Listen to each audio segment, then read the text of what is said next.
प्यारे विद्यार्थियों सत श्री अकाल। सो अज की इस वीडियो के असी कंप्यूटर साइंस जमात 11वीं के पाठ 1 तो पाठ 6 तक की दोहराई लैके हाजिर हुए हैं। सो इस पूरे वीडियो के दौरान असी खाली थावां भरो, सही गल दसो, छोटे उत्तर वाले प्रश्न और वड्डे उत्तर वाले प्रश्न तो इलावा बहुपक्षी पसंद के प्रश्न आदि कवर करने की कोशिश करांगे। सो आओ असी हुण इस वीडियो में शुरू करते हैं। सब तो पहला साढ़े कोल है पार्ट नंबर 1 के खाली थावां भरो। साढ़े कोल पहली खाली थां है www का महत्वपूर्ण दस्तावेज डैश होंदा है, तो साढ़े कोल इसदा सही उत्तर है वैब पेज। दूसरा साढ़े कोल है डैश कॉलम 27 ਅਤੇ रो 28 का एड्रैस होवेगा, तो साढ़े कोल इसदा सही आंसर है AA 30। उस तो बाद साढ़े कोल फार्म नूं बनाउण दा आसान तरीका डैश होंदा है, तो साढ़े कोल इसदा सही उत्तर है विजार्ड डिज़ाइन। उस तो बाद साढ़े कोल चौथी खाली थां है flow chart program development cycle दे डैश पड़ाव विच हुंदा है, तो साढ़े कोल इसदा सही आंसर है डिवेलपिंग ए सोल्यूशन। पंजवां साढ़े कोल MS ऑफिस सॉफ्टवेयर डैश की श्रेणी नाल संबंधित है, साढ़े कोल इसदा उत्तर है एप्लीकेशन सॉफ्टवेयर। अगे साढ़े कोल सही गलत दसो। पहला साढ़े कोल HTML के टैग करली ब्रैकेट दे नाल समाप्त होंदे हन, गलत। दूसरा है जेकर तुसी एक्सेल विच किसी सैल विच 12/24 लिखते हो तो यह उस सैल विच 12+24 ही दर्शाएगा, सही। तीसरा है कोई भी फार्म बनाने तो पहला टेबल बनाना जरूरी है, सही। चौथा है किसी समस्या की परख करने लई आउटपुट जरूरी नहीं है, गलत। पंजवां है एक्सेल विच फार्मूला बनाने लई 5 तरह के गणित ऑपरेटर इस्तेमाल किए जा सकते हैं, सही। अगे साढ़े कोल है छोटे उत्तर वाले प्रश्न। साढ़े कोल पहला प्रश्न है एप्लीकेशन सॉफ्टवेयर की होंदे हन। सो एप्लीकेशन प्रोग्रामां के समूह नूं एप्लीकेशन सॉफ्टवेयर कहा जाता है। ये सॉफ्टवेयर विशेष कार्य करने लई वरते जाते हैं, जिवें कि एक चिट्ठी टाइप करने लई MS वर्ड प्रोसैसिंग और ड्राइंग लई MS पेंट की वरतों करते हैं। कुछ एप्लीकेशन सॉफ्टवेयर हैं जिवें कि word processing software, spreadsheet software, graphic software आदि। दूसरा साढ़े कोल प्रश्न है सिस्टम सॉफ्टवेयर की होंदे हैं। सिस्टम प्रोग्रामां के समूह नूं सिस्टम सॉफ्टवेयर कहा जाता है। कंप्यूटर के सारे काम सिस्टम सॉफ्टवेयर द्वारा कंट्रोल किए जाते हैं। इन्हां सॉफ्टवेयरां तो बिना एप्लीकेशन सॉफ्टवेयर नहीं चल सकते। ये CPU नाल जुड़े अंदरूनी कामां ਅਤੇ ਹੋਰ यंत्रां ਦੇ कंट्रोल रखने ਲਈ ਤਿਆਰ ਕੀਤੇ ਜਾਂਦੇ ਹਨ। उदाहरण ऑपरेटिंग सिस्टम, भाषा ट्रांसलेटर, यूटिलिटी सॉफ्टवेयर आदि। तीसरा प्रश्न है इफ ਅਤੇ काउंट इफ विच की अंतर है। सो पहला पॉइंट है इफ ਅਤੇ काउंट इफ एक्सेल विच वरते जाने वाले फंक्शन हैं। इफ एक कंडीशनल फंक्शन है जिसकी वरतों फैसला लैण वाले काम विच कीती जाती है, जबकि काउंट इफ एक कंडीशनल काउंटिंग लई वरते जाने वाला फंक्शन है। ये दिती गई कंडीशन के आधार अनुसार मुल्लां नूं काउंट करता है। दूसरा पॉइंट है इफ फंक्शन एक समय ते एक ही मुल वापस करता है, पर जेकर असी काउंट इफ फंक्शन की वरतों करते हैं तो असी इस राही एक समय दिती सारी कंडीशन के मुल काउंट कर सकते हैं। चौथा प्रश्न है एक सही प्रोग्राम बनाने लई किहड़े-किहड़े पड़ाव हैं। सो एक सही प्रोग्राम बनाने लई साडे कोल पहला पॉइंट है समस्या का विश्लेषण करना। दूसरा है समस्या का हल करना। तीसरा है हल की कोडिंग करना, तो चौथा है प्रोग्राम नूं टेस्ट करना। पंजवां प्रश्न है HTML टैग का की मतलब है। HTML टैग कुछ खास दिशा निर्देश होंगे हैं जिन्हां दी वरतों वैब पेज तैयार करने लई कीती जाती है। ये टैग वैब ब्राउज़र नूं खास दिशा निर्देश दिंदे हैं। HTML विच टैग दो तरह के होंगे हैं, कंटेनर टैग और एम्प्टी टैग। अगे साढ़े कोल पार्ट नंबर 2 की खाली थां आ गई। पहली साढ़े कोल खाली थां है C भाषा प्रोग्राम विच हदायतां दा अंत करने लई किहड़ा चिन्ह वरत्या जाता है। तो साढ़े कोल इसदे ऑप्शन ने कॉमा, कॉलन, सैमीकोलन या पीरीयड। तो साढ़े कोल इसदा सही उत्तर है C भाषा प्रोग्राम विच हदायतां दा अंत करने लई सैमीकोलन चिन्ह वरत्या जाता है। दूसरी साढ़े कोल पॉइंट है C भाषा विच कितने मेन फंक्शन वरते जा सकते हैं। तो साढ़े कोल इसदे ऑप्शन ने 2, 3, 1 या अनगिनत। ਸਾਡੇ ਕੋਲ ਦਾ ਸਹੀ ਆਨਸਰ ਹੈ ਸੀ ਭਾਸ਼ਾ ਵਿੱਚ ਇੱਕ ਮੇਨ ਫੰਕਸ਼ਨ ਵਰਤਿਆ ਜਾ ਸਕਦਾ ਹੈ। ਤੀਸਰਾ ਸਾਡੇ ਕੋਲ ਪ੍ਰਸ਼ਨ ਹੈ, ਇੱਕ ਫੰਕਸ਼ਨ ਦੀ ਬਾਡੀ ਨੂੰ ਸ਼ਾਮਲ ਕਰਨ ਲਈ ਕਿਸ ਚਿੰਨ੍ਹ ਦਾ ਇਸਤੇਮਾਲ ਹੁੰਦਾ ਹੈ। ਸਾਡੇ ਕੋਲ ਜੋ ਆਪਸ਼ਨ ਹੈ ਸਕੁਏਅਰ ਬ੍ਰੈਕਟ, ਦੂਸਰਾ ਹੈ ਕਰਲੀ ਬ੍ਰੇਸਿਸ, ਤੀਸਰਾ ਹੈ ਪੈਰੇਂਥੀਸਿਸ ਤੇ ਚੌਥਾ ਹੈ ਇਹਨਾਂ ਵਿੱਚੋਂ ਕੋਈ ਨਹੀਂ। ਸੋ ਇਸ ਦਾ ਸਹੀ ਆਨਸਰ ਹੈ ਇੱਕ ਫੰਕਸ਼ਨ ਦੀ ਬਾਡੀ ਨੂੰ ਸ਼ਾਮਲ ਕਰਨ ਲਈ ਕਰਲੀ ਬ੍ਰੇਸਿਸ ਚਿੰਨ੍ਹ ਦਾ ਇਸਤੇਮਾਲ ਹੁੰਦਾ ਹੈ। ਚੌਥਾ ਪ੍ਰਸ਼ਨ ਹੈ ਸੀ ਭਾਸ਼ਾ ਦੇ ਬਲਾਕ ਬਣਾਉਣ ਲਈ ਸਾਨੂੰ ਲੋੜ ਹੁੰਦੀ ਹੈ। ਸਾਡੇ ਕੋਲ ਜੋ ਆਪਸ਼ਨ ਨੇ ਕਰੈਕਟਰ, ਨੇਮ, ਐਕਸਪ੍ਰੈਸ਼ਨ ਅਤੇ ਸਟੇਟਮੈਂਟ, ਲਾਸਟ ਹੈ ਇਹ ਸਾਰੀ। ਤਾਂ ਸਾਡੇ ਕੋਲ ਇਸ ਦਾ ਸਹੀ ਆਨਸਰ ਹੈ ਸੀ ਭਾਸ਼ਾ ਦੇ ਬਲਾਕ ਬਣਾਉਣ ਲਈ ਸਾਨੂੰ ਇਹਨਾਂ ਸਾਰਿਆਂ ਦੀ ਜਿਵੇਂ ਕਿ ਕਰੈਕਟਰ, ਨੇਮ, ਐਕਸਪ੍ਰੈਸ਼ਨ ਅਤੇ ਸਟੇਟਮੈਂਟ ਆਦਿ ਦੀ ਲੋੜ ਹੁੰਦੀ ਹੈ। ਅੱਗੇ ਸਾਡੇ ਕੋਲ ਪੰਜਵਾਂ ਪੁਆਇੰਟ ਹੈ ਇਹਨਾਂ ਵਿੱਚੋਂ ਕਿਹੜਾ ਸੀ ਭਾਸ਼ਾ ਦਾ ਕੀਵਰਡ ਨਹੀਂ ਹੈ। ਤਾਂ ਸਾਡੇ ਕੋਲ ਇਸ ਦੇ ਆਪਸ਼ਨ ਨੇ ਕੌਂਸਟੈਂਟ, ਮੇਨ, ਸਾਈਜ਼ ਆਫ ਜਾਂ ਵਰਡ। ਸਾਡੇ ਕੋਲ ਸਹੀ ਆਨਸਰ ਹੈ ਇਹਨਾਂ ਵਿੱਚੋਂ ਮੇਨ ਸੀ ਭਾਸ਼ਾ ਦਾ ਕੀਵਰਡ ਨਹੀਂ ਹੈ। ਛੇਵਾਂ ਸਾਡੇ ਕੋਲ ਸੀ ਭਾਸ਼ਾ ਵਿੱਚ ਕਿਹੜਾ ਆਪਸ਼ਨ ਸਭ ਤੋਂ ਉੱਤਮ ਹੈ। ਸਾਡੇ ਕੋਲ ਜੋ ਆਪਸ਼ਨ ਹੈ ਉੱਚ ਨਿਪੁੰਨਤਾ ਵਾਲਾ, ਸਿਸਟਮ, ਸੁਤੰਤਰ, ਸੀਮਾ, ਡਾਟਾ ਟਾਈਪ ਜਾਂ ਇਹ ਸਭ ਰੱਖਦਾ ਹੋਵੇ। ਤਾਂ ਸਾਡੇ ਕੋਲ ਸਹੀ ਆਨਸਰ ਹੈ ਸੀ ਭਾਸ਼ਾ ਵਿੱਚ ਇਹ ਸਭ ਰੱਖਦਾ ਹੋਵੇ ਸਭ ਤੋਂ ਉੱਤਮ ਹੈ। ਸੱਤਵਾਂ ਸਾਡੇ ਕੋਲ ਪ੍ਰਸ਼ਨ ਹੈ ਗਣਿਤ ਲਾਇਬ੍ਰੇਰੀ ਦੀ ਸਥਾਪਨਾ ਇੱਕ ਯੂਜ਼ਰ ਵੱਲੋਂ ਕਿਸ ਫਾਈਲ ਦੁਆਰਾ ਵਰਤੀ ਜਾਂਦੀ ਹੈ। ਸਾਡੇ ਕੋਲ ਜੋ ਆਪਸ਼ਨ ਹੈ float.h, limits.h, math.h ਜਾਂ time.h। ਤਾਂ ਸਾਡੇ ਕੋਲ ਸਹੀ ਆਨਸਰ ਹੈ ਗਣਿਤ ਲਾਇਬ੍ਰੇਰੀ ਦੀ ਸਥਾਪਨਾ ਇੱਕ ਯੂਜ਼ਰ ਵੱਲੋਂ math.h ਫਾਈਲ ਦੁਆਰਾ ਵਰਤੀ ਜਾਂਦੀ ਹੈ। ਉਸ ਤੋਂ ਬਾਅਦ ਸਾਡੇ ਕੋਲ 8ਵਾਂ ਪੁਆਇੰਟ ਹੈ ਕਿਹੜਾ ਪ੍ਰਿੰਟਫ ਵੇਰੀਏਬਲ ਚਿੰਨ੍ਹ ਇੱਕ ਸਾਈਨਡ ਦਸ਼ਮਲਵ ਪੂਰਨ ਅੰਕ ਵਜੋਂ ਡਾਟਾ ਟਾਈਪ ਪਰਿਭਾਸ਼ਿਤ ਕਰਨ ਲਈ ਵਰਤਿਆ ਜਾਂਦਾ ਹੈ। ਤਾਂ ਸਾਡੇ ਕੋਲ ਜੋ ਆਪਸ਼ਨ ਹੈ ਸੀ, ਐਫ, ਆਈ ਜਾਂ ਯੂ। ਤਾਂ ਸਾਡੇ ਕੋਲ ਸਹੀ ਆਨਸਰ ਹੈ ਆਈ ਪ੍ਰਿੰਟਫ ਵੇਰੀਏਬਲ ਚਿੰਨ੍ਹ ਇੱਕ ਸਾਈਨਡ ਦਸ਼ਮਲਵ ਪੂਰਨ ਅੰਕ ਵਜੋਂ ਡਾਟਾ ਟਾਈਪ ਪ੍ਰਦਰਸ਼ਿਤ ਕਰਨ ਲਈ ਵਰਤਿਆ ਜਾਂਦਾ ਹੈ। ਅੱਗੇ ਸਾਡੇ ਕੋਲ 9ਵਾਂ ਪੁਆਇੰਟ ਖਾਲੀ ਚਿੰਨ੍ਹ ਦੀ ਪ੍ਰਤੀਨਿਧਤਾ ਕਿਸ ਵੱਲੋਂ ਕੀਤੀ ਜਾਂਦੀ ਹੈ। ਸਾਡੇ ਕੋਲ ਜੋ ਆਪਸ਼ਨ ਨੇ \n, \0, \o ਜਾਂ \t। ਤਾਂ ਸਾਡੇ ਕੋਲ ਸਹੀ ਉੱਤਰ ਹੈ ਖਾਲੀ ਚਿੰਨ੍ਹ ਦੀ ਪ੍ਰਤੀਨਿਧਤਾ \0 ਵੱਲੋਂ ਕੀਤੀ ਜਾਂਦੀ ਹੈ। ਅੱਗੇ ਸਾਡੇ ਕੋਲ 10ਵਾਂ ਪੁਆਇੰਟ ਹੈ ਸੀ ਭਾਸ਼ਾ ਵਿੱਚ ਇਹਨਾਂ ਵਿੱਚੋਂ ਕਿਸ ਦਾ ਇਸਤੇਮਾਲ ਨਹੀਂ ਹੁੰਦਾ। ਸਾਡੇ ਕੋਲ ਇਹਦੇ ਆਪਸ਼ਨ ਹੈ ਏ ਡਿਜਿਟ, ਐਨ ਇੰਟੀਜਰ, ਏ ਕਰੈਕਟਰ ਔਰ ਏ ਵਰਡ। ਸਾਡੇ ਕੋਲ ਇਹਦਾ ਸਹੀ ਉੱਤਰ ਹੈ ਸੀ ਭਾਸ਼ਾ ਵਿੱਚ ਇੱਕ ਕਰੈਕਟਰ ਦਾ ਇਸਤੇਮਾਲ ਨਹੀਂ ਹੁੰਦਾ।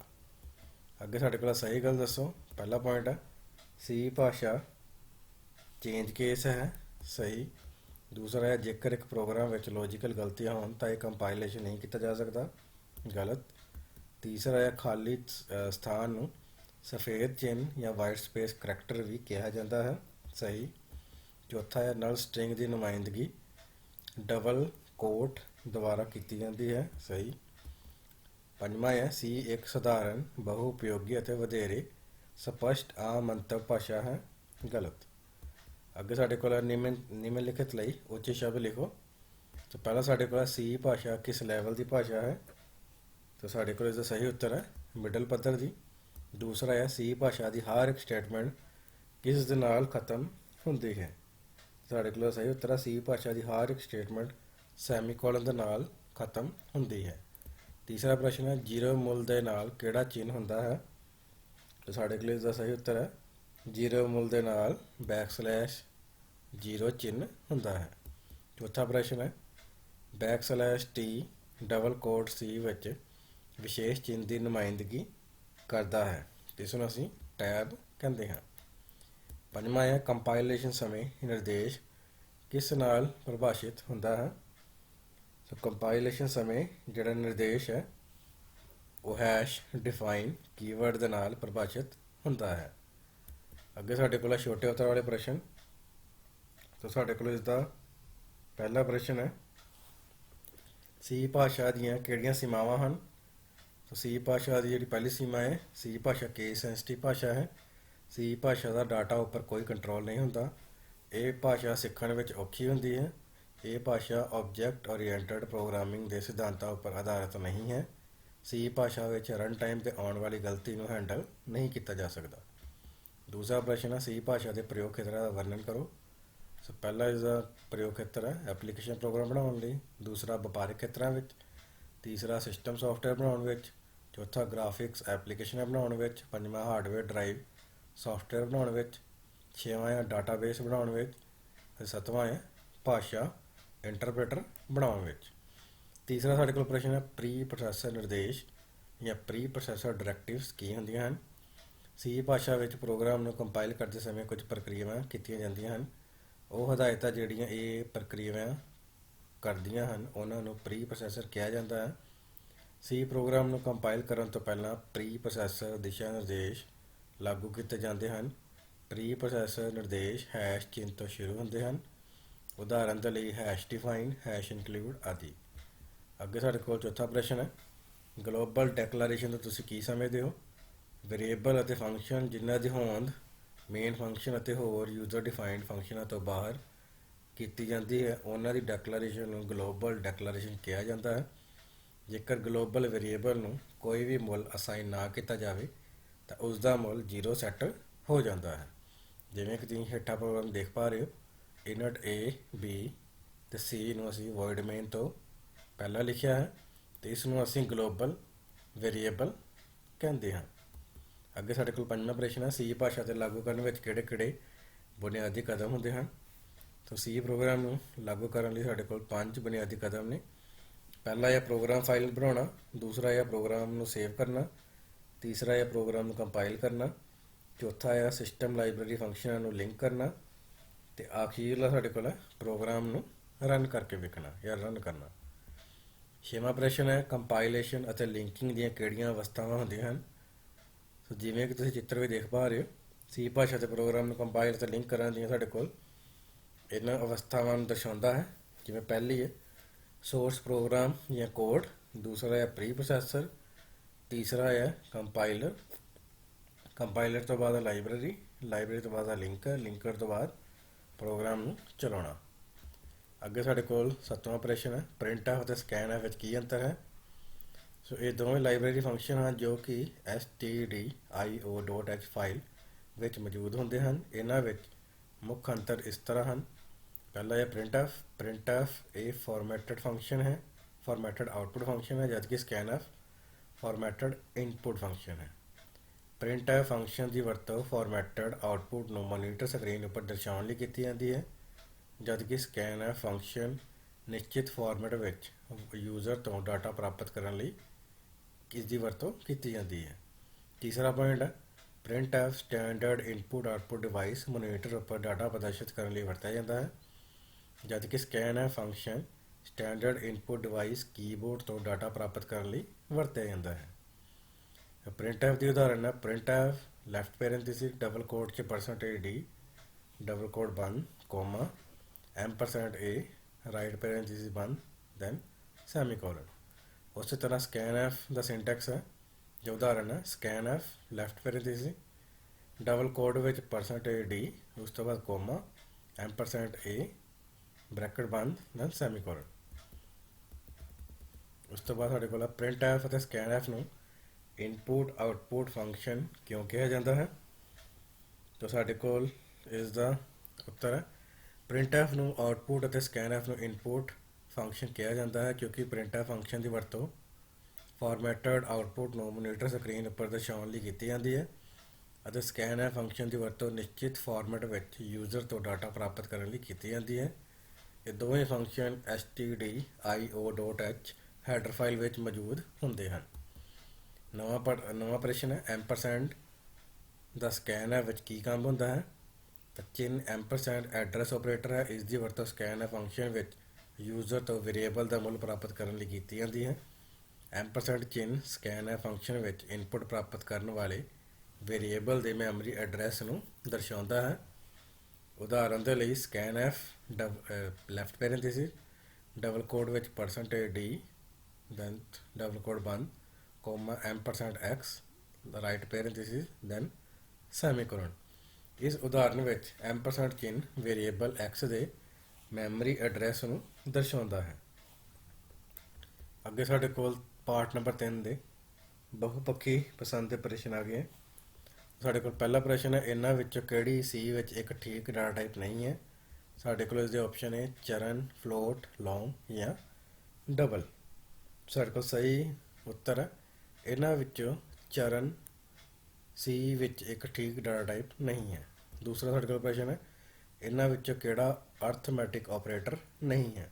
ਸਾਡੇ ਕੋਲ ਇਸਦੇ ਆਪਸ਼ਨ ਹੈ ਪਲੱਸ, ਐਮਪਰਸੈਂਟ, ਪਰਸੈਂਟੇਜ ਜਾਂ ਸਟਾਰ ਜਾਂ ਐਸਟਰਿਕ। ਸਾਡੇ ਕੋਲ ਇਸਦਾ ਸਹੀ ਉੱਤਰ ਹੈ ਇਹਨਾਂ ਵਿੱਚੋਂ ਐਮਪਰਸੈਂਟ ਅਰਥਮੈਟਿਕ ਆਪਰੇਟਰ ਨਹੀਂ ਹੈ। ਤੀਸਰਾ ਸਾਡੇ ਕੋਲ ਪ੍ਰਸ਼ਨ ਹੈ, ਆਪਰੇਟਰ ਪਰਸੈਂਟੇਜ ਨੂੰ ਕਿਹੜੇ ਮੁੱਲਾਂ ਉੱਪਰ ਲਾਗੂ ਕੀਤਾ ਜਾ ਸਕਦਾ ਹੈ। ਤਾਂ ਸਾਡੇ ਕੋਲ ਇਸਦੇ ਆਪਸ਼ਨ ਹੈ float value, double value, unit value ਜਾਂ ਇਹ ਸਾਰੇ।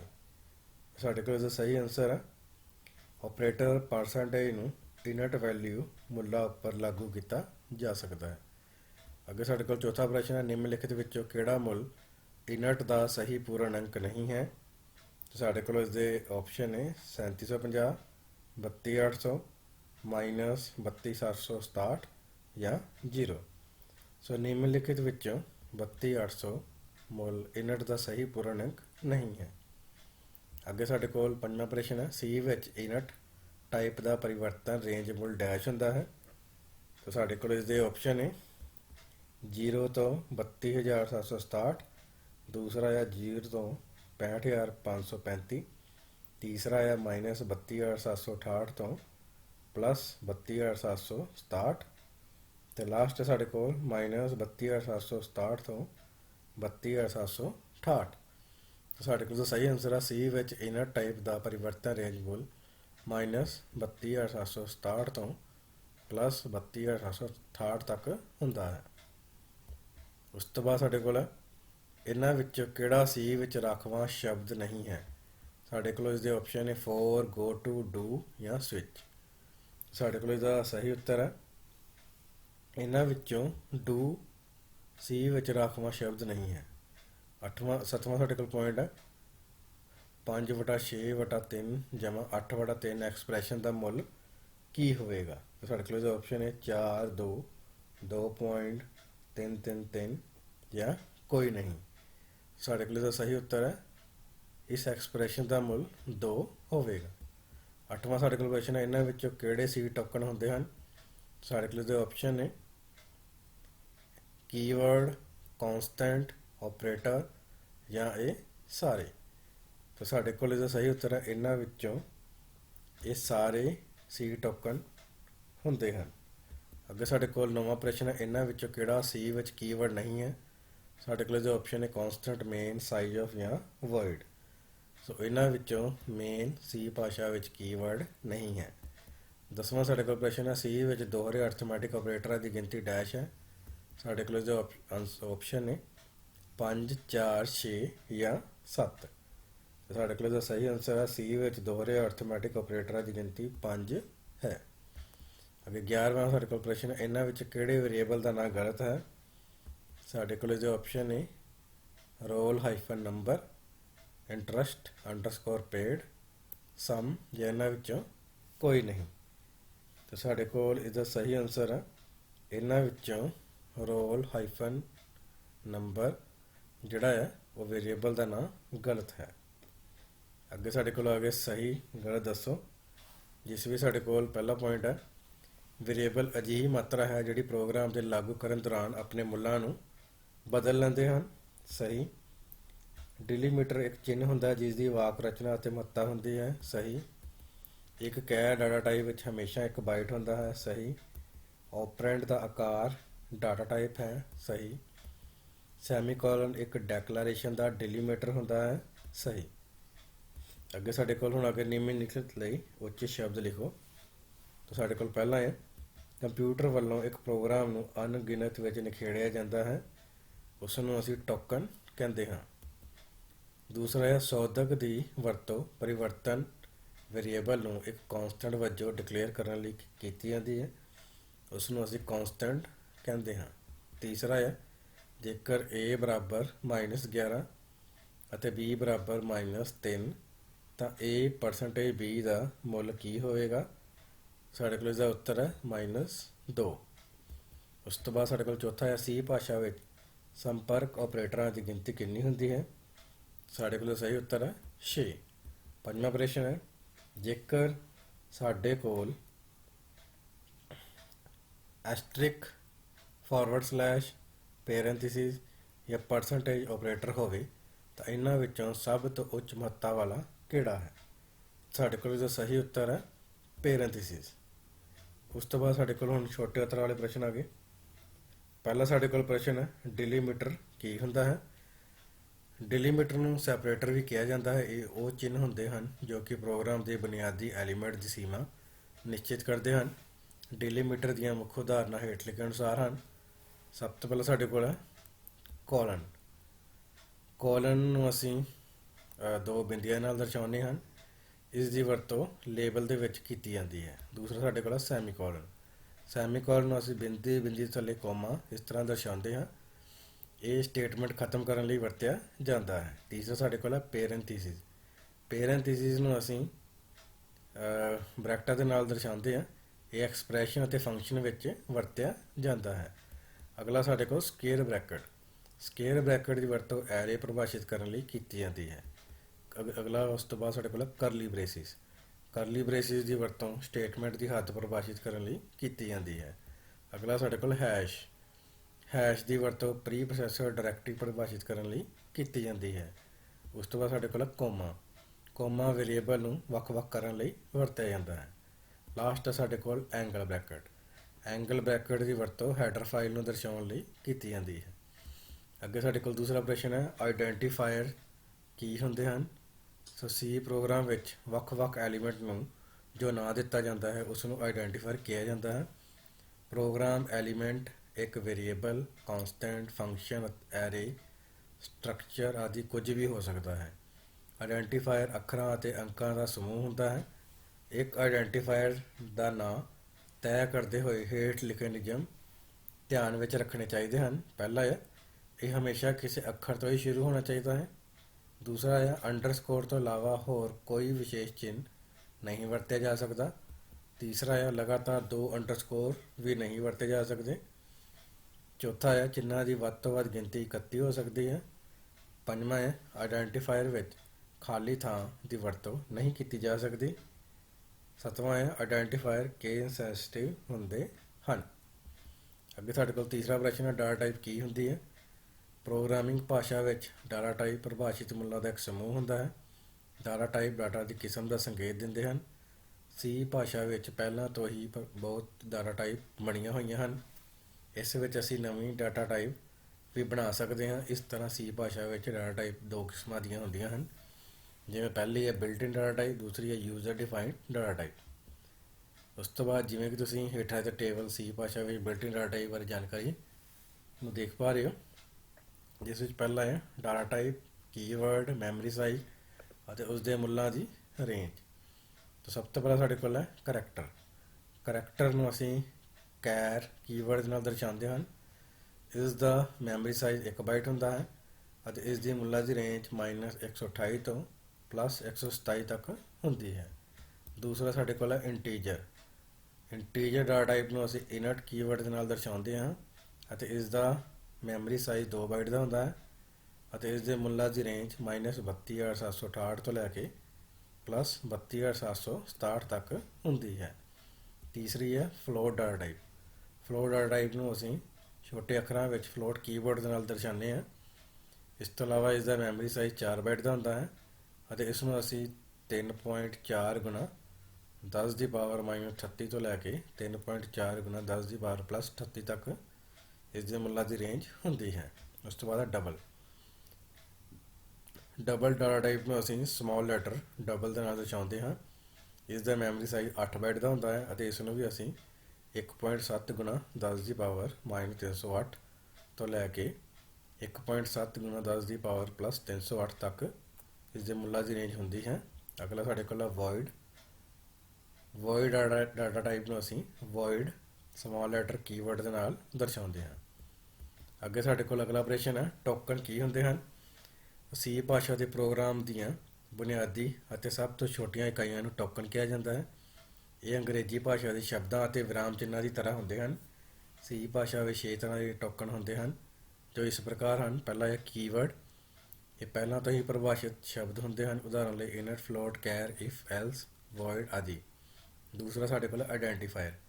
ਇਹ ਪ੍ਰੋਗਰਾਮ ਐਲੀਮੈਂਟ ਦੇ ਨਾਂ ਹੁੰਦੇ ਹਨ, ਉਦਾਹਰਨ ਲਈ ਮੇਨ, ਪ੍ਰਿੰਟਐਫ, ਸਕੈਨਐਫ ਆਦਿ। ਤੀਸਰਾ ਹੈ ਕੌਂਸਟੈਂਟ। ਇਹ ਸਥਿਰ ਮੁੱਲ ਹੁੰਦੇ ਹਨ, ਜਿਵੇਂ ਕਿ ਉਦਾਹਰਨ ਲਈ 5 -25 3.14 ਜਾਂ ਸਿੰਗਲ ਕੋਟ ਏ ਆਦਿ। ਚੌਥਾ ਹੈ ਸਾਡੇ ਕੋਲ ਸਟਰਿੰਗ। ਇਹ ਚਿੰਨ੍ਹਾਂ ਦਾ ਸਾਰ ਹੁੰਦੇ ਹਨ। ਇਹਨਾਂ ਨੂੰ ਦੋਹਰੇ ਕੌਮਾਂ ਵਿੱਚ ਲਿਖਿਆ ਜਾਂਦਾ ਹੈ, ਉਦਾਹਰਨ ਦੇ ਲਈ left double coat hello, then right double coat ਆਦਿ। ਪੰਜਵਾਂ ਹੈ ਆਪਰੇਟਰ। ਇਹ ਖਾਸ ਆਪਰੇਸ਼ਨ ਕਰਵਾਉਣ ਵਾਲੇ ਚਿੰਨ੍ਹ ਹੁੰਦੇ ਹਨ, ਉਦਾਹਰਨ ਦੇ ਲਈ plus, minus, asterisk, forward slash, right angle bracket, left angle bracket, equal to ਆਦਿ। ਛੇਵਾਂ ਹੈ ਵਿਸ਼ੇਸ਼ ਚਿੰਨ੍ਹ। ਇਹ ਵਿਸ਼ੇਸ਼ ਚਿੰਨ੍ਹ ਹੁੰਦੇ ਹਨ, ਉਦਾਹਰਨ ਦੇ ਲਈ hash, ampersand, curly brace, parenthesis, square bracket, colon, semicolon ਆਦਿ। ਸੱਤਵਾਂ ਹੈ ਇਸ ਉਦਾਹਰਨ ਵਿੱਚ ਐਮਪਰਸੈਂਡ ਚਿੰਨ੍ਹ ਵੇਰੀਏਬਲ a ਦੇ ਮੈਮਰੀ ਐਡਰੈਸ ਨੂੰ ਦਰਸਾਉਂਦਾ ਹੈ। ਅੱਗੇ ਸਾਡੇ ਕੋਲ ਹੈ ਖਾਲੀ ਥਾਵਾਂ ਭਰੋ, ਪਾਰਟ ਨੰਬਰ 4। ਪਹਿਲੀ ਖਾਲੀ ਥਾਂ ਹੈ ਮੋਡੂਲਸ ਆਪਰੇਟਰ ਦਾ ਚਿੰਨ੍ਹ ਡੈਸ਼ ਹੁੰਦਾ ਹੈ। ਸੋ ਮੋਡੂਲਸ ਆਪਰੇਟਰ ਦਾ ਜਿਹੜਾ ਚਿੰਨ੍ਹ ਹੈ ਉਹ ਪਰਸੈਂਟੇਜ ਹੁੰਦਾ ਹੈ। ਦੂਸਰਾ ਹੈ ਡੈਸ਼ ਆਪਰੇਟਰ ਦਾ ਇਸਤੇਮਾਲ ਵੱਖ-ਵੱਖ ਕੰਡੀਸ਼ਨਾਂ ਨੂੰ ਜੋੜਨ ਲਈ ਕੀਤਾ ਜਾਂਦਾ ਹੈ। ਸੋ ਸਾਡੇ ਕੋਲ ਇਹਦਾ ਸਹੀ ਉੱਤਰ ਹੈ ਲੌਜੀਕਲ ਆਪਰੇਟਰ ਦਾ ਇਸਤੇਮਾਲ ਵੱਖ-ਵੱਖ ਕੰਡੀਸ਼ਨ ਨੂੰ ਜੋੜਨ ਲਈ ਕੀਤਾ ਜਾਂਦਾ ਹੈ। ਤੀਸਰਾ ਸਾਡੇ ਕੋਲ ਪੁਆਇੰਟ ਹੈ ਇਨਟ i = 5 ਨੂੰ ਡੈਸ਼ ਅਸਾਈਨਮੈਂਟ ਕਿਹਾ ਜਾਂਦਾ ਹੈ। ਸੋ ਇਨਟ i = 5 ਨੂੰ ਡੈਕਲਾਰੇਸ਼ਨ ਅਸਾਈਨਮੈਂਟ ਕਿਹਾ ਜਾਂਦਾ ਹੈ। ਚੌਥਾ ਸਾਡੇ ਕੋਲ ਪੁਆਇੰਟ ਹੈ i = 5 ਨੂੰ ਡੈਸ਼ ਅਸਾਈਨਮੈਂਟ ਕਿਹਾ ਜਾਂਦਾ ਹੈ। ਸੋ i = 5 ਨੂੰ ਜਨਰਲ ਅਸਾਈਨਮੈਂਟ ਕਿਹਾ ਜਾਂਦਾ ਹੈ। ਪੰਜਵਾਂ ਪੁਆਇੰਟ ਹੈ ਡੈਸ਼ ਆਪਰੇਟਰਾਂ ਦੀ ਦਰਜਾਬੰਦੀ ਨਹੀਂ ਹੁੰਦੀ। ਸੋ ਇਸ ਦਾ ਸਹੀ ਉੱਤਰ ਹੈ ਰਿਲੇਸ਼ਨਲ ਆਪਰੇਟਰਾਂ ਦੀ ਦਰਜਾਬੰਦੀ ਨਹੀਂ ਹੁੰਦੀ। ਅੱਗੇ ਸਾਡੇ ਕੋਲ ਸਹੀ ਗੱਲ ਦੱਸੋ। ਪਹਿਲਾ ਪੁਆਇੰਟ ਹੈ ਕੀ expression plus plus left parenthesis a + b right parenthesis ਉਚਿਤ ਹੈ ਜੇਕਰ a = 7 ਅਤੇ b = 5 ਹੋਵੇ। तो इसका ਸਾਡੇ ਕੋਲ ਹੈ ਗਲਤ। ਦੂਸਰਾ ਪੁਆਇੰਟ ਹੈ ਕਿ ਐਕਸਪ੍ਰੈਸ਼ਨ a ਡਬਲ ਐਮਪਰਸੈਂਡ = b ਉਚਿਤ ਹੈ ਜੇਕਰ a = 7 ਅਤੇ b = 5 ਹੋਵੇ। ਤੇ ਵੀ ਸਾਡੇ ਕੋਲ ਗਲਤ ਹੈ। ਤੀਸਰਾ ਹੈ ਕਿ ਐਕਸਪ੍ਰੈਸ਼ਨ -10 ਉਚਿਤ ਹੈ, ਗਲਤ। ਚੌਥਾ ਹੈ ਕਿ assignment statement a + b = c semicolon C ਭਾਸ਼ਾ ਵਿੱਚ ਸਹੀ ਹੈ, ਗਲਤ। ਅਗਲਾ ਸਾਡੇ ਕੋਲ ਹੈ ਪੰਜਵਾਂ ਪੁਆਇੰਟ ਕਿ C ਭਾਸ਼ਾ ਵਿੱਚ ਆਈਡੈਂਟੀਫਾਇਰ ਦਾ ਪਹਿਲਾ ਅੱਖਰ ਅੰਡਰਸਕੋਰ ਹੋ ਸਕਦਾ ਹੈ, ਸਹੀ। ਅੱਗੇ ਸਾਡੇ ਕੋਲ ਛੋਟੇ ਉੱਤਰਾਂ ਵਾਲੇ ਪ੍ਰਸ਼ਨ। ਮੋਡੂਲਸ ਆਪਰੇਟਰ ਕਿੱਥੇ ਇਸਤੇਮਾਲ ਕੀਤਾ ਜਾ ਸਕਦਾ ਹੈ। ਸੋ ਮੋਡੂਲਸ ਆਪਰੇਟਰ ਨੂੰ ਡਿਵੀਜ਼ਨ ਆਪਰੇਟਰ ਵੀ ਕਿਹਾ ਜਾਂਦਾ ਹੈ। ਇਸ ਨੂੰ ਪਰਸੈਂਟੇਜ ਦੇ ਚਿੰਨ੍ਹ ਨਾਲ ਦਰਸਾਇਆ ਜਾਂਦਾ ਹੈ। ਇਹ ਭਾਗ ਕਰਨ ਤੋਂ ਬਾਅਦ ਬਾਕੀ ਬਚੀ ਰਕਮ ਨੂੰ ਪਤਾ ਕਰਨ ਲਈ ਵਰਤਿਆ ਜਾਂਦਾ ਹੈ, ਜਿਵੇਂ a%b। ਇਸ ਵਿੱਚ a ਨੂੰ b ਨਾਲ ਭਾਗ ਕਰਨ ਤੋਂ ਬਾਅਦ ਜੋ ਰਕਮ ਬਚੇਗੀ ਜਾਂ ਸ਼ੇਸ਼ਫਲ ਉਸ ਨੂੰ ਦਰਸਾਵੇਗਾ। ਮੋਡੂਲਸ ਇੱਕ ਅਰਥਮੈਟਿਕ ਆਪਰੇਟਰ ਹੈ। ਇਹ ਆਪਰੇਟਰ ਸਿਰਫ ਇੰਟੀਜਰ ਮੁੱਲ ਉੱਪਰ ਕੰਮ ਕਰਦਾ ਹੈ। ਇਹ ਫਲੋਟ ਜਾਂ ਡਬਲ ਮੁੱਲਾਂ ਉੱਪਰ ਕੰਮ ਨਹੀਂ ਕਰਦਾ। ਮੋਡੂਲਸ ਆਪਰੇਟਰ ਦੀ ਉਦਾਹਰਨ ਹੈ ਜਿਵੇਂ 6%4 = 2 ਜੋ ਉਸਦਾ ਸ਼ੇਸ਼ ਹੈ ਉਹ ਵਾਪਸ ਆਵੇਗਾ। ਦੂਸਰਾ ਪ੍ਰਸ਼ਨ ਹੈ ਲੌਜੀਕਲ ਅਤੇ ਰਿਲੇਸ਼ਨ ਆਪਰੇਟਰ ਵਿੱਚ ਅੰਤਰ ਲਿਖੋ। ਪਹਿਲਾਂ ਅਸੀਂ ਗੱਲ ਕਰਾਂਗੇ ਲੌਜੀਕਲ ਆਪਰੇਟਰ। ਇਹਨਾਂ ਆਪਰੇਟਰ ਦੀ ਵਰਤੋਂ ਪ੍ਰੋਗਰਾਮ ਵਿੱਚ ਫੈਸਲਾ ਕਰਨ ਲਈ ਕੀਤੀ ਜਾਂਦੀ ਹੈ। ਇਹ ਆਪਰੇਟਰ ਰਿਲੇਸ਼ਨਲ ਐਕਸਪ੍ਰੈਸ਼ਨਾਂ ਨੂੰ ਜੋੜਨ ਲਈ ਵਰਤੇ ਜਾਂਦੇ ਹਨ। ਲੌਜੀਕਲ ਆਪਰੇਟਰ ਮੁੱਲਾਂ ਦੀ ਤੁਲਨਾ ਕਰਨ ਤੋਂ ਬਾਅਦ ਰਿਜ਼ਲਟ ਨੂੰ ਟਰੂ ਜਾਂ ਫਾਲਸ ਰੂਪ ਵਿੱਚ ਵਾਪਸ ਕਰਦੇ ਹਨ। ਇਹਨਾਂ ਦੀ ਗਿਣਤੀ 3 ਹੈ। ਜਿਵੇਂ ਕਿ ਤੁਸੀਂ ਹੇਠਾਂ ਦਿੱਤੇ ਟੇਬਲ ਵਿੱਚ C ਭਾਸ਼ਾ ਵਿੱਚ ਵਰਤੇ ਜਾਣ ਵਾਲੇ ਲੌਜੀਕਲ ਆਪਰੇਟਰਾਂ ਨੂੰ ਦੇਖ ਪਾ ਰਹੇ ਹੋ। ਸਭ ਤੋਂ ਪਹਿਲਾਂ ਅਸੀਂ ਟੇਬਲ ਦੇਖ ਲੈਂਦੇ ਹਾਂ। ਆਪਰੇਟਰ ਦਾ ਨਾਮ, ਆਪਰੇਟਰ ਦੀ ਕਿਸਮ, ਉਦਾਹਰਨ ਅਤੇ ਇਸ ਦਾ ਰਿਜ਼ਲਟ।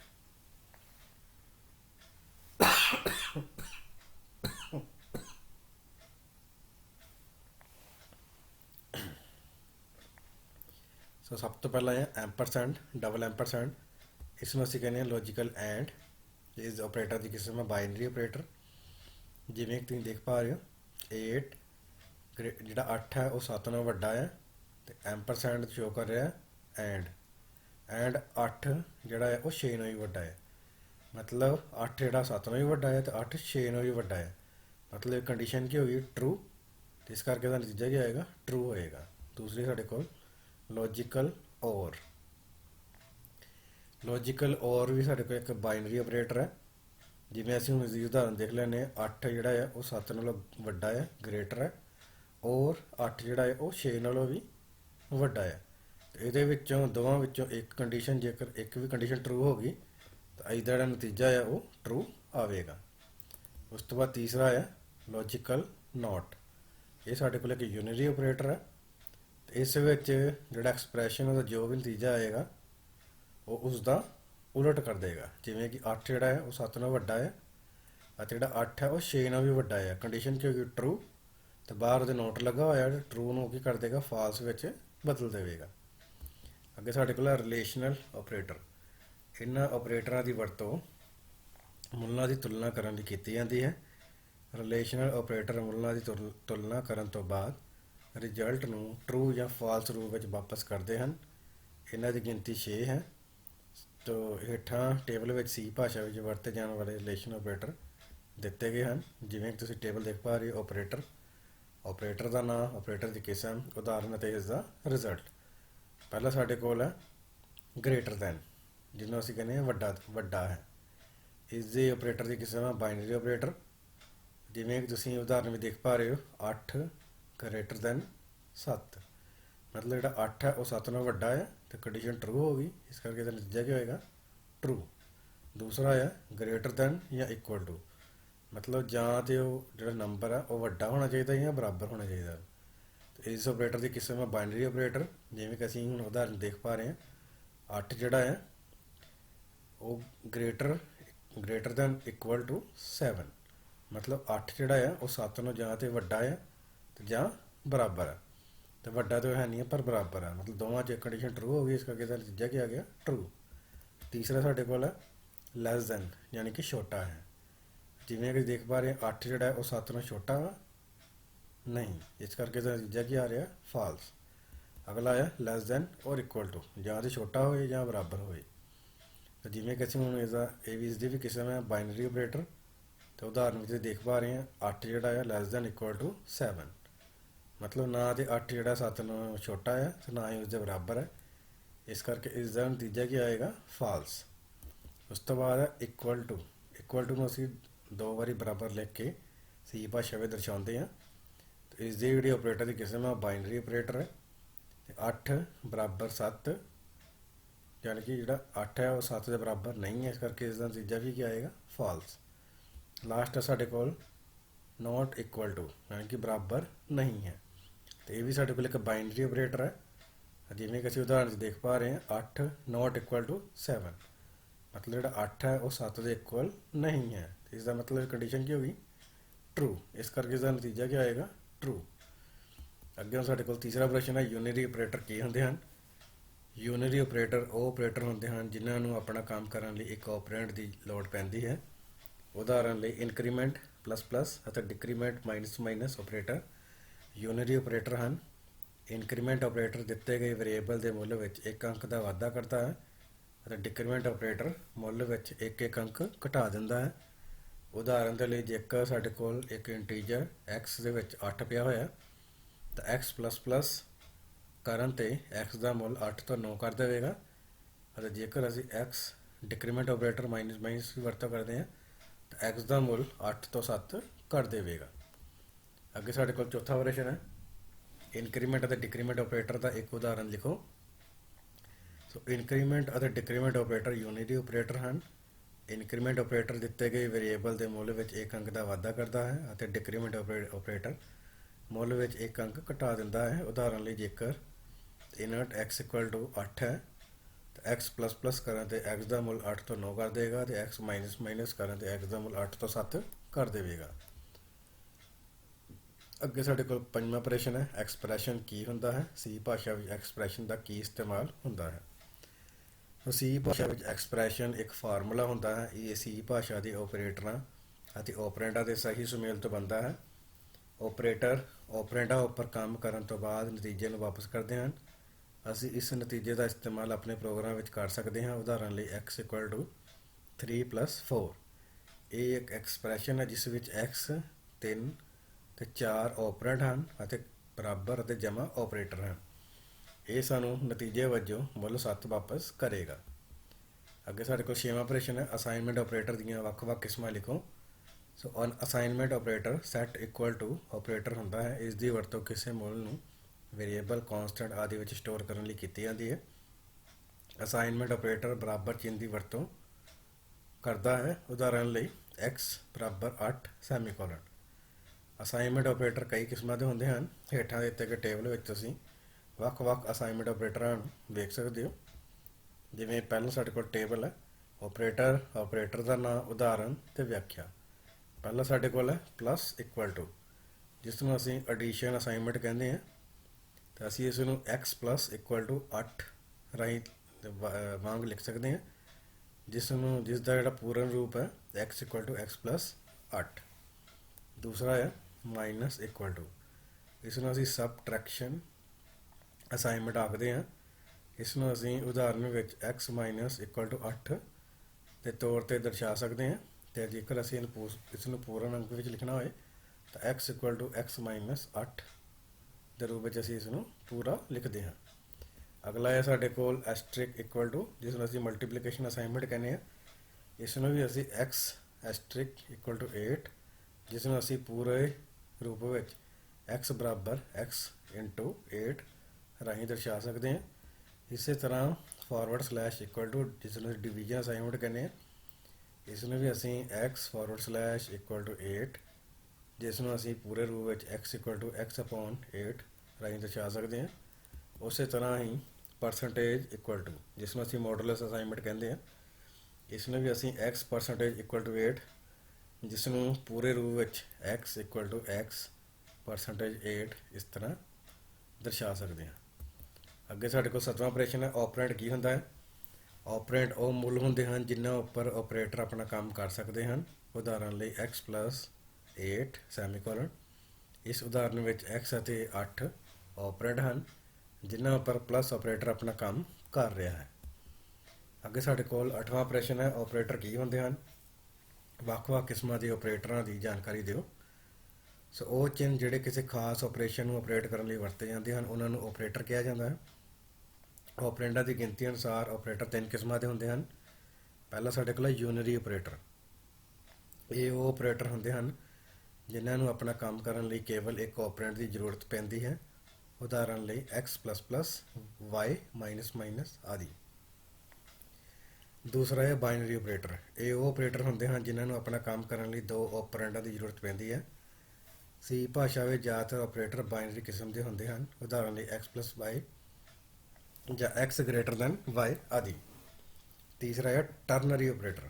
ਇਹ ਉਹ ਆਪਰੇਟਰ ਹੁੰਦੇ ਹਨ ਜਿਨ੍ਹਾਂ ਨੂੰ ਆਪਣਾ ਕੰਮ ਕਰਨ ਲਈ 3 ਆਪਰੈਂਡਾਂ ਦੀ ਜ਼ਰੂਰਤ ਪੈਂਦੀ ਹੈ। ਜਿਵੇਂ ਕਿ ਸੀ ਭਾਸ਼ਾ ਵਿੱਚ ਕੇਵਲ ਇੱਕ ਹੀ ਟਰਨਰੀ ਆਪਰੇਟਰ ਹੈ। ਉਦਾਹਰਨ ਲਈ big equal to x greater than y question mark x colon y। ਅੱਗੇ ਪਾਰਟ ਨੰਬਰ 5 ਦੇ ਬਹੁਪੱਖੀ ਪਸੰਦ ਦੇ ਪ੍ਰਸ਼ਨ ਹੈ। ਪਹਿਲਾ ਪ੍ਰਸ਼ਨ ਹੈ ਸੀ ਭਾਸ਼ਾ ਮਿਸਾਲ ਹੁੰਦੀ ਹੈ ਡੈਸ਼। ਸਾਡੇ ਕੋਲ ਇਸ ਆਪਸ਼ਨ ਹੈ object oriented language, object based language, structure programming language ਜਾਂ ਇਹਨਾਂ ਵਿੱਚੋਂ ਕੋਈ ਨਹੀਂ। ਸੋ ਸੀ ਭਾਸ਼ਾ ਮਿਸਾਲ ਹੁੰਦੀ ਹੈ ਸਟਰਕਚਰ ਪ੍ਰੋਗਰਾਮਿੰਗ ਲੈਂਗੁਏਜ ਦੀ। ਅਗਲਾ ਸਾਡੇ ਕੋਲ ਦੂਸਰਾ ਪੁਆਇੰਟ ਹੈ ਸਟਰਕਚਰ ਪ੍ਰੋਗਰਾਮਿੰਗ ਐਸਐਸ ਲਾਭ ਦਿੰਦੀ ਹੈ। ਸਾਡੇ ਕੋਲ ਇਸ ਦੇ ਆਪਸ਼ਨ ਹੈ ਮੋਡੂਲਸ, ਕੰਟਰੋਲ ਸਟਰਕਚਰ, ਦੋਨੋਂ ਜਾਂ ਕੋਈ ਵੀ ਨਹੀਂ। ਸਾਡੇ ਕੋਲ ਸਹੀ ਆਨਸਰ ਹੈ ਸਟਰਕਚਰ ਪ੍ਰੋਗਰਾਮਿੰਗ ਐਸਐਸ ਦੋਨਾਂ ਦਾ ਹੀ ਲਾਭ ਦਿੰਦੀ ਹੈ, ਜਾਣੀ ਕਿ ਮੋਡੂਲਸ ਅਤੇ ਕੰਟਰੋਲ ਸਟਰਕਚਰ ਦਾ। ਤੀਸਰਾ ਹੈ ਕੋਮਾ ਨੂੰ ਡੈਸ਼ ਵਜੋਂ ਵਰਤਿਆ ਜਾਂਦਾ ਹੈ।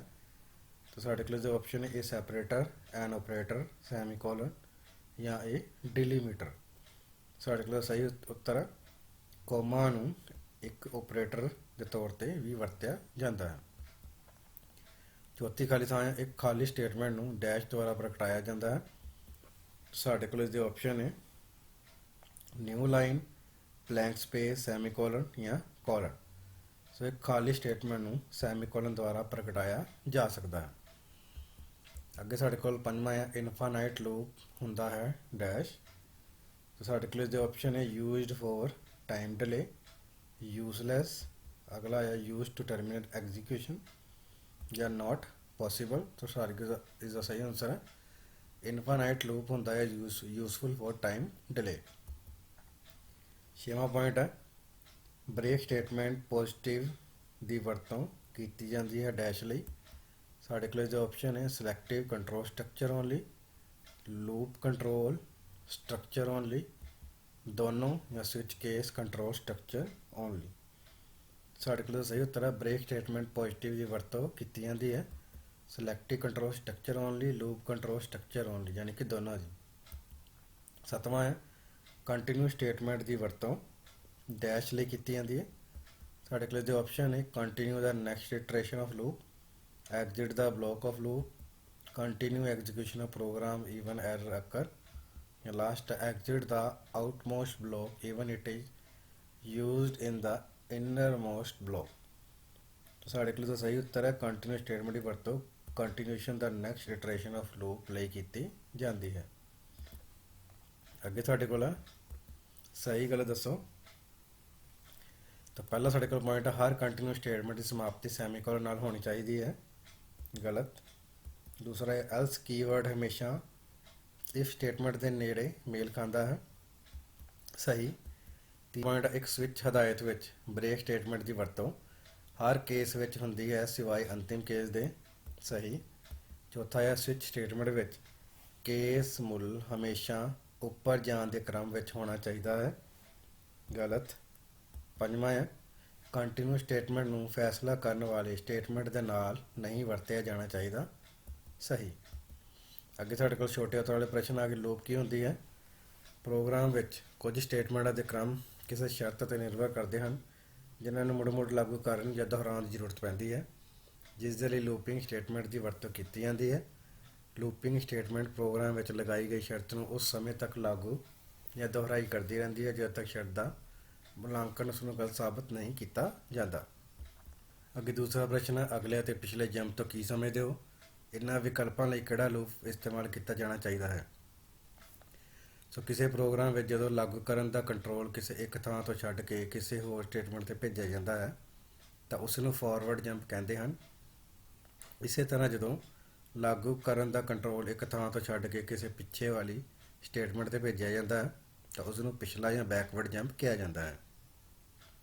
ਸੀ ਭਾਸ਼ਾ ਵਿੱਚ ਗੋ ਟੂ, ਕੰਟੀਨਿਊ ਅਤੇ ਬ੍ਰੇਕ ਜੰਪਿੰਗ ਸਟੇਟਮੈਂਟ ਨਾਲ ਅਗਲੇ ਅਤੇ ਪਿਛਲੇ ਜੰਪ ਦਾ ਕੰਮ ਕਰਵਾਇਆ ਜਾਂਦਾ ਹੈ।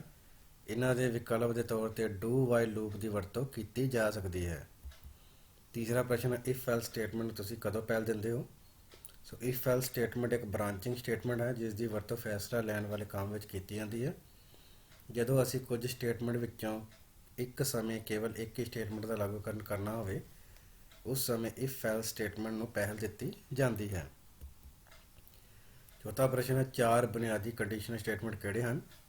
सो चार बुनियादी शर्त वाले कंडीशनल स्टेटमेंट हेठ लिखे अनुसार हैं, जिमें पहला है इफ स्टेटमेंट, दूसरा इफ एल्स स्टेटमेंट, तीसरा इफ एल्स लैडर स्टेटमेंट, चौथा है नेस्टेड इफ स्टेटमेंट। अगे साडे कोल पार्ट नंबर 6 की खाली थावां आ गई।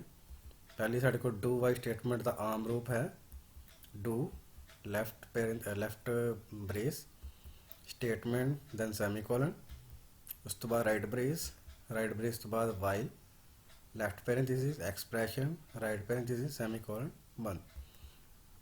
दूसरा साडे कोल प्रश्न है डू वाइल लूप नूं डैश लूप भी किया जाता है। सो इसका सही उत्तर है डू वाइल लूप नूं पोस्ट टेस्ट लूप भी किया जाता है। तीसरा है वाइल लूप नूं डैश किया जाता है। सो वाइल लूप नूं प्री टेस्ट लूप भी किया जाता है। चौथा है वाइल लूप नूं घट तो घट डैश वार लागू किया जा सकता है। सो वाइल लूप नूं एक बार भी लागू नहीं किया जा सकता। उस तो बाद सही गल दसो। पहला है साडे कोल वाइल डू लूप विच एक्सप्रैशन पहला चलता है, सही। डू वाइल लूप विच ब्लॉक ऑफ स्टेटमेंट पहला चलता है, सही। तीसरा है कि while left parenthesis I equal to 20 right parenthesis left brace right brace statement infinite loop विच परिवर्तित हो जाएगी, सही। ਉਸ ਤੋਂ ਬਾਅਦ ਸਾਡੇ ਕੋਲ ਸੰਖੇਪ ਪੱਤਰ ਵਾਲੇ ਪ੍ਰਸ਼ਨ। ਪਹਿਲਾਂ ਸਾਡੇ ਕੋਲ ਹੈ ਫੋਰ ਸਟੇਟਮੈਂਟ ਵਿੱਚ ਐਕਸਪ੍ਰੈਸ਼ਨ ਦੇ ਤਿੰਨ ਵੱਖ-ਵੱਖ ਢੰਗ ਕੀ ਹਨ। ਸੋ ਫੋਰ ਸਟੇਟਮੈਂਟ ਵਿੱਚ ਤਿੰਨ ਐਕਸਪ੍ਰੈਸ਼ਨਾਂ ਦੀ ਵਰਤੋਂ ਕੀਤੀ ਜਾਂਦੀ ਹੈ, ਜਿਵੇਂ ਕਿ ਹੇਠਾਂ ਤੁਸੀਂ ਦੇਖ ਪਾ ਰਹੇ ਹੋ ਸਿੰਟੈਕਸ ਵਿੱਚ। For left parenthesis expression 1 semicolon f expression 2 semicolon expression 3 then right parenthesis, ਉਸ ਤੋਂ ਬਾਅਦ ਬ੍ਰੇਸਿਸ ਲੈਫਟ ਐਂਡ ਰਾਈਟ। ਉਸ ਤੋਂ ਬਾਅਦ ਸਭ ਤੋਂ ਪਹਿਲਾਂ ਅਸੀਂ ਸਮਝਦੇ ਹਾਂ ਐਕਸਪ੍ਰੈਸ਼ਨ 1 ਕੀ ਹੁੰਦਾ ਹੈ। ਐਕਸਪ੍ਰੈਸ਼ਨ 1 ਇਸ ਨੂੰ ਲੂਪ ਕਾਊਂਟਰ ਵੇਰੀਏਬਲ ਦੇ ਆਰੰਭੀਕਰਨ ਲਈ ਵਰਤਿਆ ਜਾਂਦਾ ਹੈ। ਉਦਾਹਰਨ ਦੇ ਲਈ i = 1। ਉਸ ਤੋਂ ਬਾਅਦ ਸਾਡੇ ਕੋਲ ਐਕਸਪ੍ਰੈਸ਼ਨ 2 ਇਸ ਨੂੰ ਲੂਪ ਦੀ ਕੰਡੀਸ਼ਨ ਚੈੱਕ ਕਰਨ ਲਈ ਵਰਤਿਆ ਜਾਂਦਾ ਹੈ। ਉਦਾਹਰਨ ਲਈ i <= 5। ਉਸ ਤੋਂ ਬਾਅਦ ਐਕਸਪ੍ਰੈਸ਼ਨ 3 ਇਸ ਨੂੰ ਲੂਪ ਦੇ ਇੰਕਰੀਮੈਂਟ ਜਾਂ ਡਿਕਰੀਮੈਂਟ ਲਈ ਵਰਤਿਆ ਜਾਂਦਾ ਹੈ। ਉਦਾਹਰਨ ਦੇ ਲਈ i++। ਇਸੇ ਤਰ੍ਹਾਂ ਤੁਸੀਂ ਉਦਾਹਰਨ ਵਿੱਚ ਦੇਖ ਪਾ ਰਹੇ ਹੋ। ਅੱਗੇ ਸਾਡੇ ਕੋਲ ਦੂਸਰਾ ਪ੍ਰਸ਼ਨ।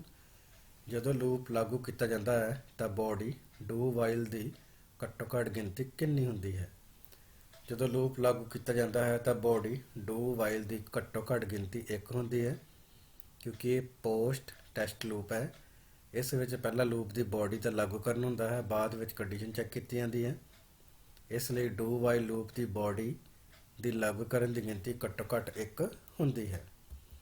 ਤੀਸਰਾ ਪ੍ਰਸ਼ਨ ਹੈ ਲੂਪ ਵਿੱਚ ਨਲ ਸਟੇਟਮੈਂਟ ਨੂੰ ਕਿਵੇਂ ਦਰਸਾਇਆ ਜਾਂਦਾ ਹੈ। ਸੋ ਲੂਪ ਵਿੱਚ ਨਲ ਸਟੇਟਮੈਂਟ ਨੂੰ ਸੈਮੀਕੋਲਨ ਚਿੰਨ੍ਹ ਦੁਆਰਾ ਦਰਸਾਇਆ ਜਾਂਦਾ ਹੈ। ਉਦਾਹਰਨ ਦੇ ਲਈ for i = 0 semicolon i <= 5 semicolon i++ right parenthesis then left brace. Null statement ਨੂੰ ਅਸੀਂ ਸੈਮੀਕੋਲਨ ਨਾਲ ਦਰਸਾਵਾਂਗੇ। ਉਸ ਤੋਂ ਬਾਅਦ ਰਾਈਟ ਬ੍ਰੇਸ। ਸੋ ਇਸ ਤਰ੍ਹਾਂ ਅਸੀਂ ਲੂਪ ਨੂੰ ਨਲ ਸਟੇਟਮੈਂਟ ਵਜੋਂ ਦਰਸਾ ਸਕਦੇ ਹਾਂ। ਚੌਥਾ ਪ੍ਰਸ਼ਨ ਹੈ ਵਾਈਲ ਲੂਪ ਦਾ ਕੰਮ ਕਰਨਾ ਕਿਵੇਂ ਹੁੰਦਾ ਹੈ। ਸੋ ਵਾਈਲ ਲੂਪ ਇੱਕ ਪ੍ਰੀ ਟੈਸਟ ਲੂਪ ਹੈ। ਇਸ ਦੀ ਬੋਡੀ ਦਾ ਲਾਗੂਕਰਨ ਕੇਵਲ ਤਾਂ ਹੁੰਦਾ ਹੈ ਜੇਕਰ ਇਸ ਦੀ ਕੰਡੀਸ਼ਨ ਐਕਸਪ੍ਰੈਸ਼ਨ ਸਹੀ ਜਾਂ ਟਰੂ ਨਤੀਜਾ ਦੇਵੇ। ਜਦੋਂ ਇਹ ਕੰਡੀਸ਼ਨਲ ਐਕਸਪ੍ਰੈਸ਼ਨ ਫਾਲਸ ਜਾਂ ਗਲਤ ਨਤੀਜਾ ਦਿੰਦਾ ਹੈ ਤਾਂ ਵਾਈਲ ਲੂਪ ਦਾ ਕੰਮ ਕਰਨਾ ਬੰਦ ਹੋ ਜਾਂਦਾ ਹੈ। ਸੋ ਵਿਦਿਆਰਥੀਓ, ਜੇਕਰ ਤੁਹਾਨੂੰ ਇਹ ਵੀਡੀਓ ਵਧੀਆ ਲੱਗੀ ਤਾਂ ਇਸ ਚੈਨਲ ਨੂੰ ਲਾਈਕ, ਸਬਸਕ੍ਰਾਈਬ ਅਤੇ ਸ਼ੇਅਰ ਕਰਨਾ ਨਾ ਭੁੱਲਿਓ। ਧੰਨਵਾਦ।